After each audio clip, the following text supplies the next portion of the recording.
Good morning students. APS school कन्फर्मर की online classes में आपका स्वागत है। हमने जो सेकंड चैप्टर चल रहा है परमाणु संरचना, उसमें हम विद्युत चुम्बकीय विकिरणों की प्रकृति के बारे में देख रहे थे। तो विद्युत चुम्बकीय विकिरण जो क्वांटम प्रकृति या कणीय प्रकृति दिखाती है वो हमने पढ़ लिया था, प्लांक का क्वांटम सिद्धांत। उसका एक एग्जाम्पल भी किया था, प्रकाश विद्युत प्रभाव की किस प्रकार से क्वांटम सिद्धांत से व्याख्या करते हैं। अभी प्रकाश विद्युत प्रभाव के 1-2 क्वेश्चन रह गए। उसके बाद हम विकिरणों की द्वैत प्रकृति के बारे में पढ़ेंगे। तो मैं आपको वो क्वेश्चन करा देता हूं। जैसे एक क्वेश्चन है, 5 × 10⁻14 हर्ट्ज आवर्ती वाले विकिरण के 1 मोल फोटोन की ऊर्जा ज्ञात कीजिए। 1 मोल फोटोन की ऊर्जा ज्ञात करनी है। फोटोन प्रकाश का जो आ रहा है, एक पैकेट आ रहा है, उसकी ऊर्जा। तो 5 × 10⁻14 हर्ट्ज आवर्ती वाले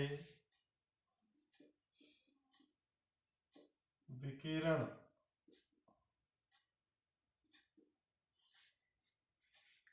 के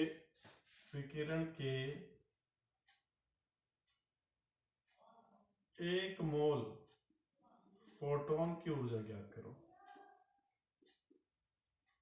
1 मोल फोटोन की ऊर्जा ज्ञात करो। हाँ भाई, देखो पहले फोटोन की ऊर्जा कैसे ज्ञात की जाती है। देखो, प्रकाश तरंगों को ही फोटोन कहा उसने। जैसे क्वांटा था ना, उस क्वांटा को आइंस्टीन ने ऊर्जा की जो निश्चित मात्रा है उसी को क्या बोला था, फोटोन, प्रकाश के लिए।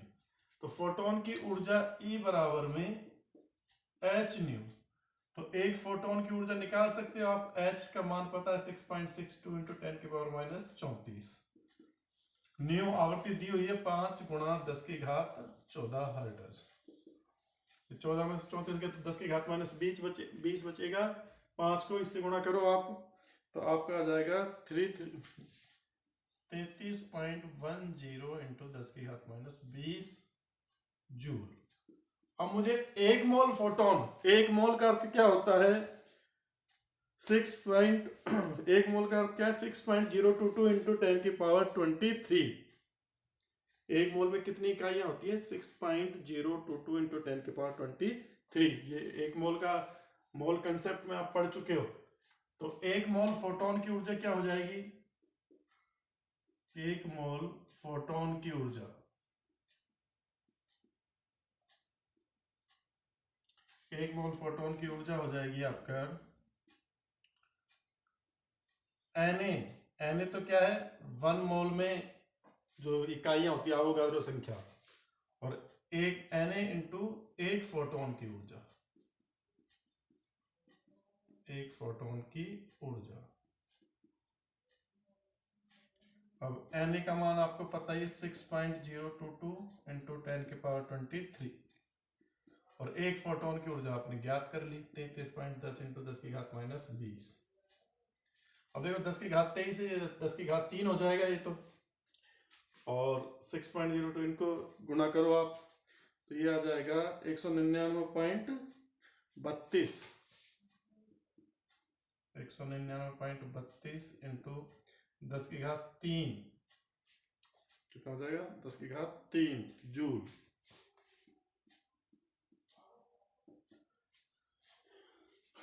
अगर मैं इसको किसमें वैज्ञानिक संकेतन में व्यक्त करूं तो ये पॉइंट इधर जाएगा 1.9932, तो 2 पॉइंट इधर सरका है, तो ये 10⁻5 जूल हो जाएगा। किलो जूल में बदलने के लिए आप क्या करोगे, 1000 का भाग लगाओगे। अगर इसको किलो जूल में व्यक्त करना है तो क्या करोगे, 1000 का भाग लगाओगे। 1000 का भाग लगाने के लिए यहाँ पे 10⁻2 ही हो जाना। तो 10⁻2 का मतलब है 199.32 199.32 किलो जूल, जूल में व्यक्त करोगे तो ये हो जाएगा भाई 10⁻³ है, किलो जूल में बदल, किलो 10 किलो का मतलब होता है 10⁻³ तो जूल को किलो जूल में बदलने के लिए 1000 का भाग लगाओगे तो उस 1000 से ये 1000 कट जाएगा और आपका 199 किलो जूल में आ जाएगा। ये वैज्ञानिक संकेतन में लिखा है मैंने, ठीक है भाई। इसका स्क्रीनशॉट ले लीजिए।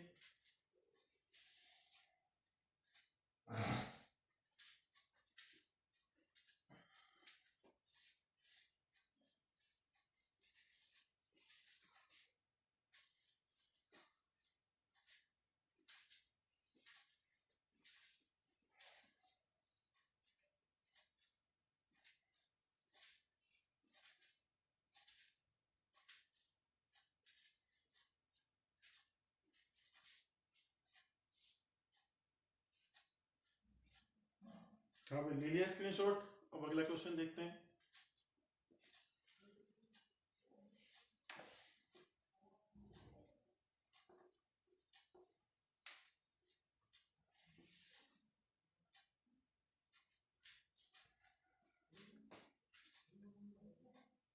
अगला क्वेश्चन है 100 वाट का एक बल्ब,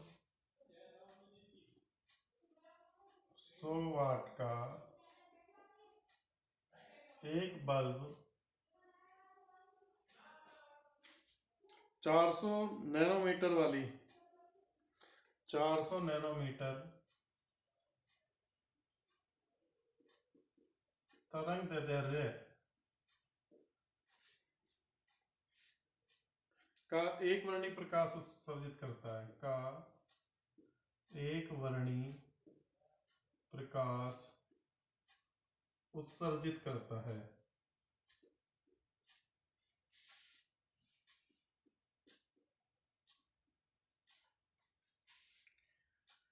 तो बल्ब द्वारा उत्सर्जित फोटोन की ऊर्जा ज्ञात करो। तो बल्ब द्वारा उत्सर्जित फोटोन की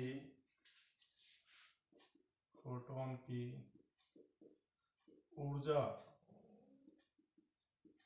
ज्ञात करो।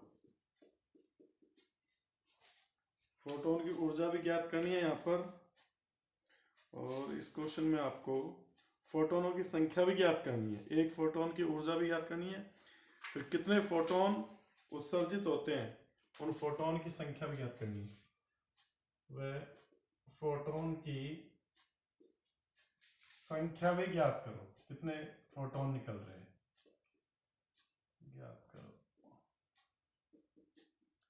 हाँ भाई पहले तो एक फोटोन की ऊर्जा, ये कह रहा है 400 नैनोमीटर तरंग दैर्ध्य का एक वर्णी प्रकाश उत्सर्जित कर रहा है। तो आपको क्या दी हुई है, लैम्बडा दिया हुआ है कितना, 400 नैनोमीटर। अब 400 नैनोमीटर को अपन मीटर में बदलें तो 400 इंटू 10⁻⁻9 मीटर। E बराबर होता है एक फोटोन की ऊर्जा, फोटोन की ऊर्जा कितनी होगी एक फोटोन की, E बराबर hc/λ।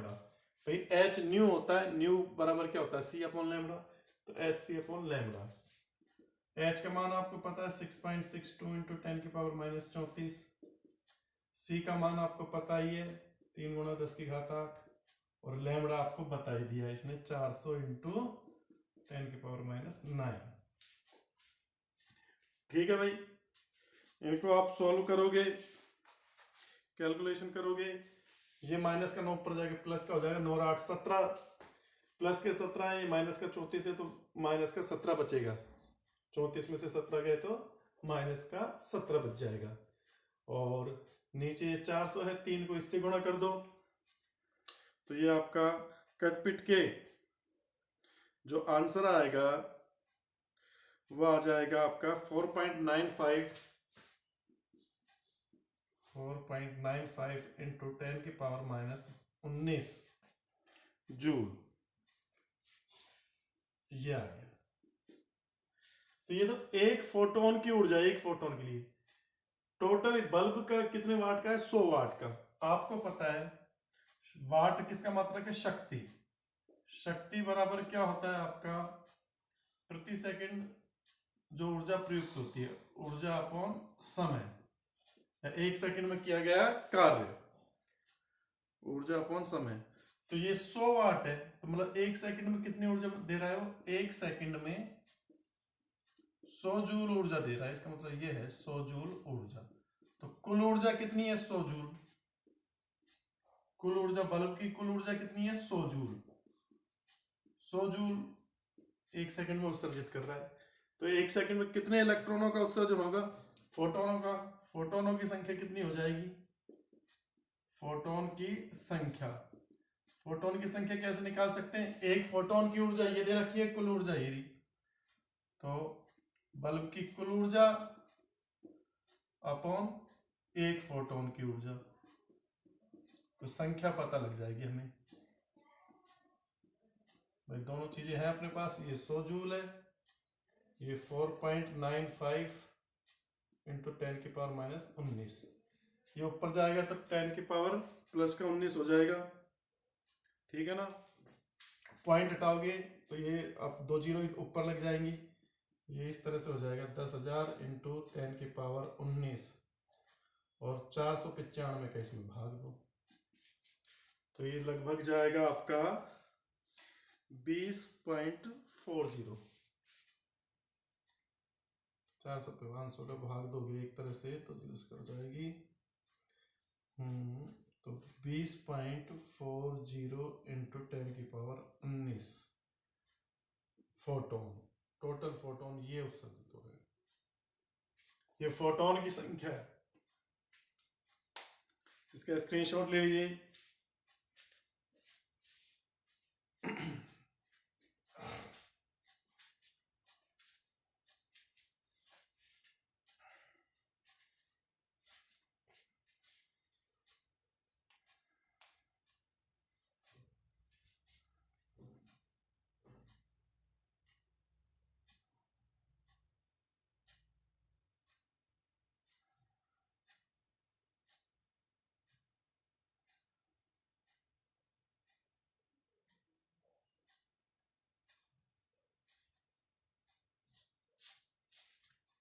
हाँ भाई, अब देखिए आप, इसका स्क्रीनशॉट ले लिया, मैं रफ कर देता हूं इसको।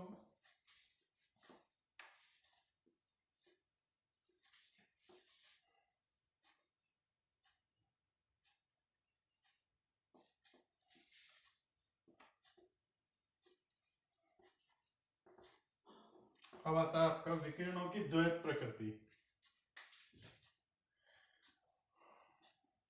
विकिरण जो आपकी इलेक्ट्रोमैग्नेटिक रेडिएशन थी, EMR की द्वैत प्रकृति, डबल नेचर, EMR की द्वैत प्रकृति। देखो छोटी क्लास में आपने पढ़ा था, प्रकाश परावर्तन अपवर्तन वाला चैप्टर था जो आपका छोटी क्लास 10वीं क्लास में, उसमें कि प्रकाश है जो दोनों प्रकृति प्रदर्शित करता है, कणीय प्रकृति भी और तरंग के भी। तो जिस प्रकार प्रकाश के अंदर कण और तरंग दोनों के गुण पाए जाते हैं, मतलब उसकी द्वैत प्रकृति होती है, उसी प्रकार जो आपके विद्युत चुंबकीय विकिरण रहती हैं, ये विद्युत चुंबकीय विकिरण भी द्वैत प्रकृति प्रदर्शित करती है। जब इनका संचरण होता है तब तो ये तरंग के गुण प्रदर्शित करती हैं, और जब ये किसी अन्य द्रव्य के साथ अन्योन्य क्रिया करती हैं तो ये कणीय प्रकृति प्रदर्शित करती हैं। तो द्वैत प्रकृति होती है इसकी। इसको लिख देता हूं, जिस प्रकार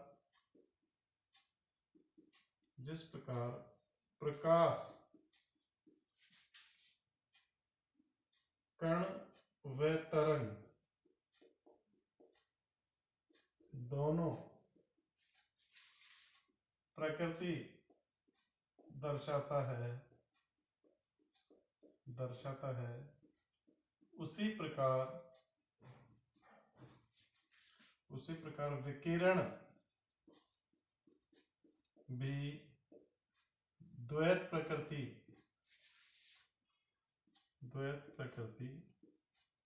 रखती हैं। कैसे रखती हैं? जब विकिरण जब विकिरण का संचरण होता है, संचरण होता है तो ये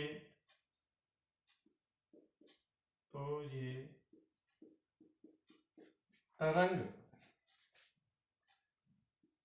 प्रकृति प्रदर्शित करती है।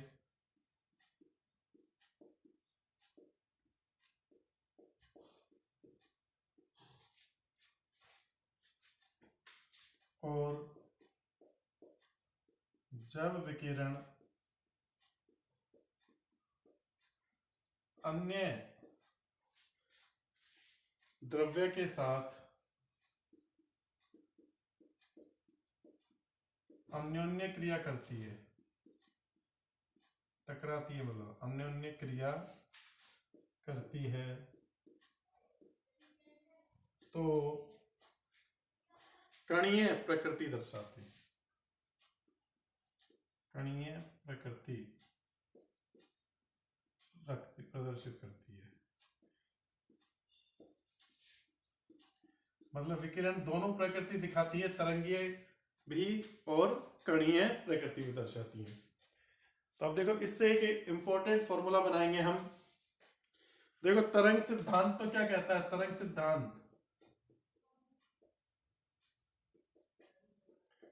सिद्धांत से किसी विकिरण की ऊर्जा E बराबर hc/λ, और आइंस्टीन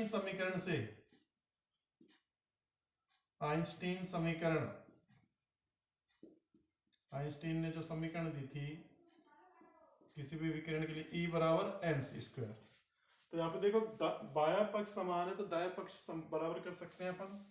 एनर्जी को बता रहा है ना, तो ये तो पहली इक्वेशन, ये दूसरी इक्वेशन। समीकरण 1 और 2 से, 1 व 2 से hc/λ बराबर क्या हो जाएगा? mc²। तो 1c से ये 1c कट जाएगा। h/λ बराबर क्या हो जाएगा? mc। लैम्बडा बराबर क्या हो जाएगा? h/mc।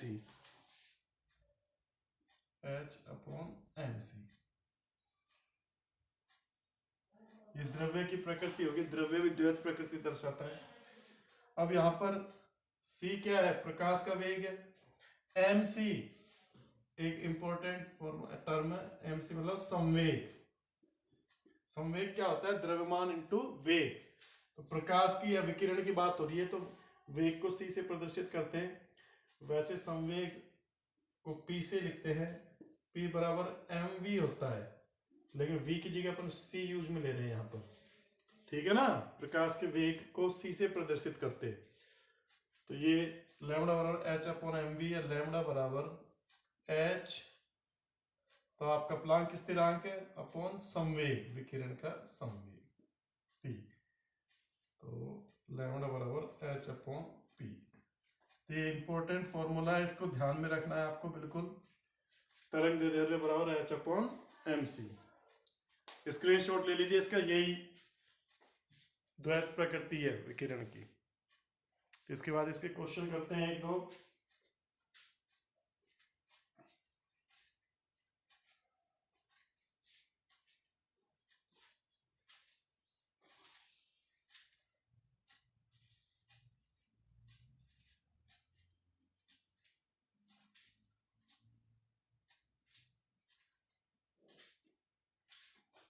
हाँ भाई, ये मैं रफ कर देता हूं।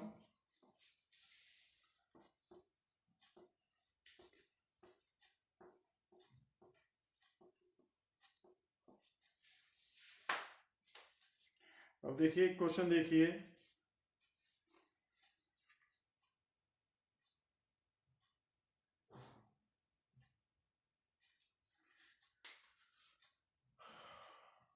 क्वेश्चन है, एक 500 ग्राम का सूक्ष्म कण 500 ग्राम का सूक्ष्म कण 3000 किलोमीटर प्रति सेकंड के वेग से गतिशील है। 3000 किलोमीटर प्रति सेकंड के वेग से गतिशील है, तो इससे संबंधित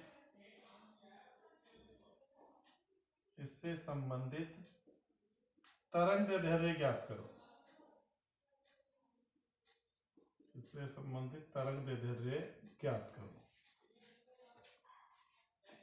कैसे ज्ञात करोगे आप भाई? लैम्बडा बराबर h/mv होता है, संवेग, h/संवेग। तो मास दे रखा है 500 ग्राम और वेग भी दे रखा है इसका, और h का मान आपको पता ही है।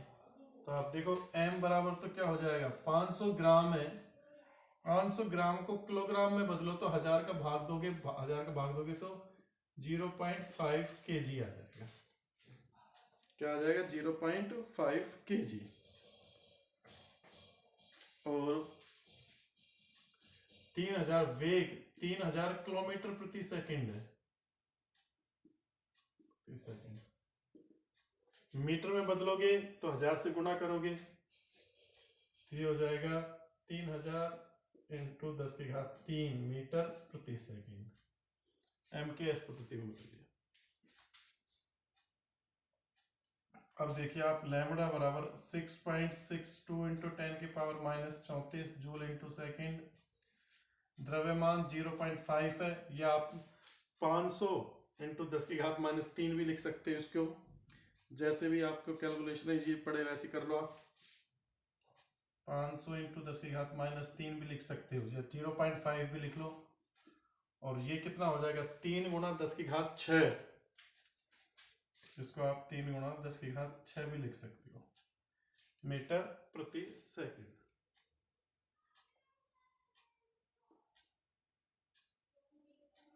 अब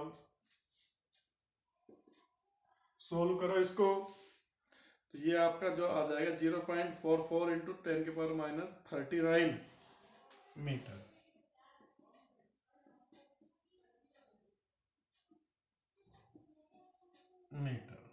ये हो जाएगा। एक और क्वेश्चन देखो, इसका स्क्रीनशॉट ले लीजिए।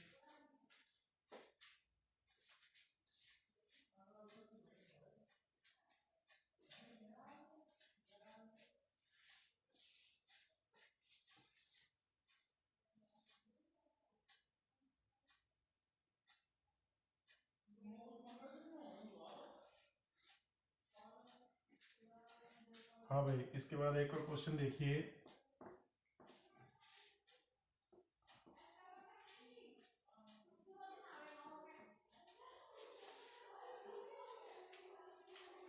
क्वेश्चन है, एक 7000 एंगस्ट्रॉम वाली तरंग की ऊर्जा इलेक्ट्रॉन वोल्ट में ज्ञात कीजिए। एक 7000 एंगस्ट्रॉम वाली तरंग की ऊर्जा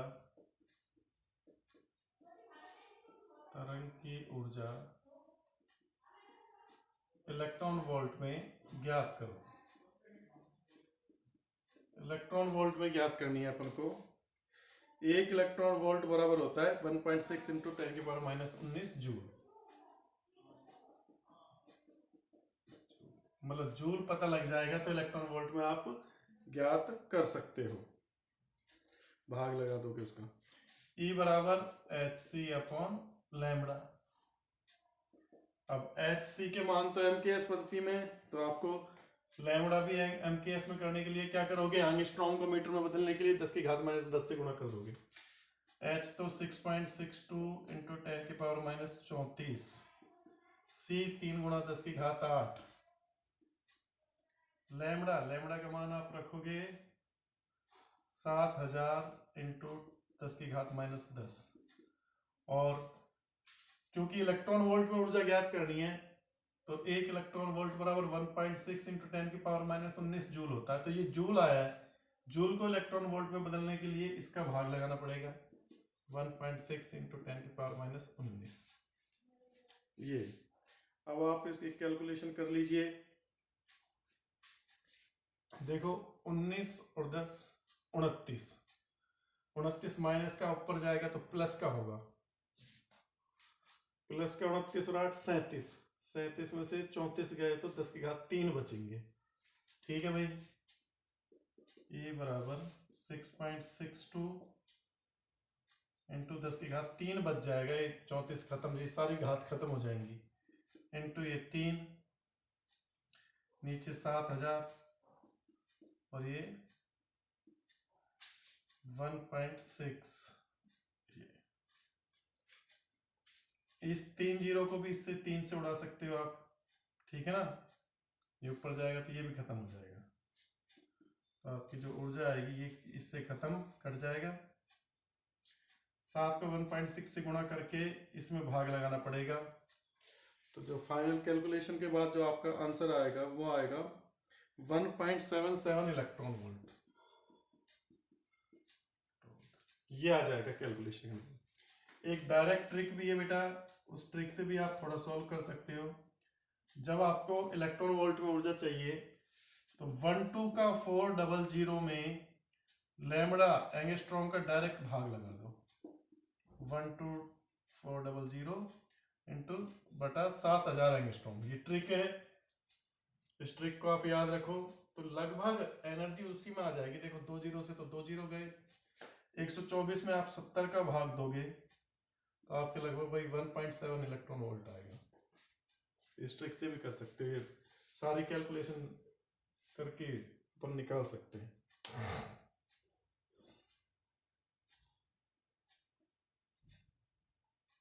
ठीक है भाई, तो आज अपना ये विकिरणों की द्वैत प्रकृति हो गई। अगली क्लास में अपन क्वांटम स्पेक्ट्रम के बारे में पढ़ेंगे, स्पेक्ट्रम क्या होता है।